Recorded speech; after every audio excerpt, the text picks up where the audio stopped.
We now have a new Vader comic. Vader, Dark Visions miniseries comic announced. Writer Dennis Hopeless, you know him from Cloak and Dagger and Jean Grey, invites you to experience all-new twisted adventures of the Dark Lord with artist Paolo Villanelli. He was on Star Wars Lando Double or Nothing, Rogue One Adaptation, also The Amazing Spider-Man. Has this breakout issue. Brian Lovell is the secondary artist on this one. He's the one that's done Spider-Man, Amazing Spider-Man, Renew Your Vows, and Thanos. So you have a pretty talented cast on here. Dark Visions will take readers to the darkest parts of the galaxy, places where the mysterious anti-hero known as Darth Vader can be someone's greatest fear or even someone's greatest hope. This limited series begins with a story that will shed a new light on many sides of the galaxy. The galaxy's greatest villain. So don't miss Star Wars Vader, Dark Visions, coming to your comic book shop in March. That was taken from StarWars.com that announced this news within the last couple of hours. It's funny because last week we were just saying, man, what are we going to do?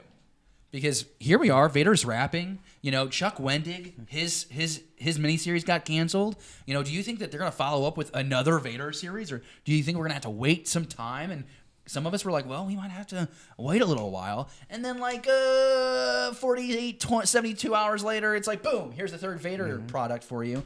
So when we hear about these Dark Visions, Jesse, I'm thinking of, is this a case where we're going to see, is this going to be an expansion on something we've seen already or something brand new? And what I mean by that is in Charles Soule's 25-issue Vader run, there are these moments when he was meditating. He's in this red plane. Mm-hmm.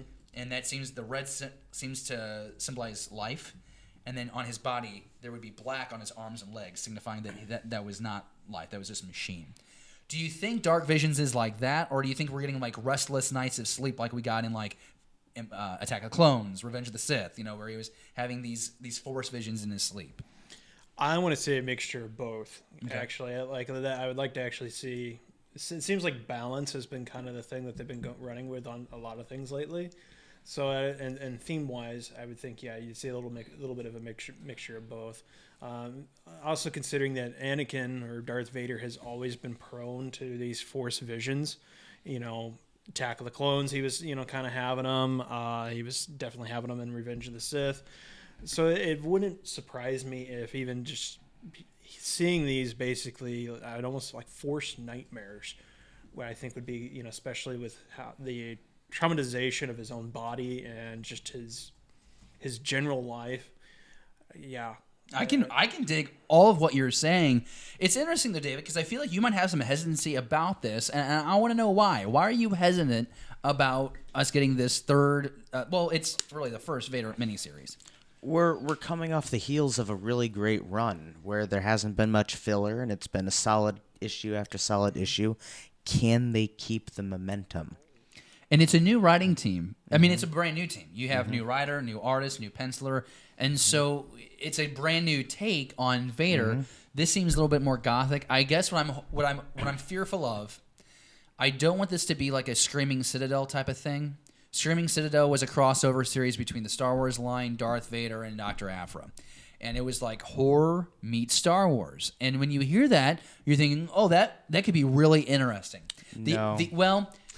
It was execution, and each issue got progressively worse. And so, I think with the comics, I think a lot of Star Wars fans take the comics, they take it or leave it. It's not going to... Their head canon is not true Star Wars canon. They're going to keep what they like, and they're going to ignore what they didn't like.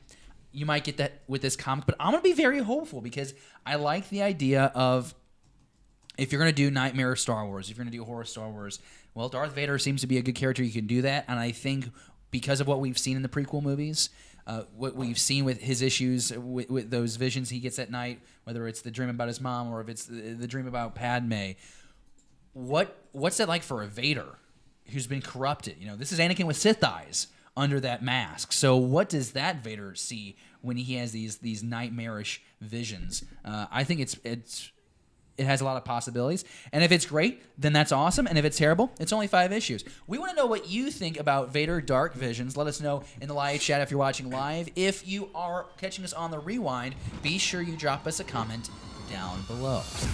Thank you for watching Beyond the Blast Doors. Be sure to subscribe to our channel. Don't forget, give us a thumbs up and leave a comment. Beyond the Blast Doors, a Star Wars conversation.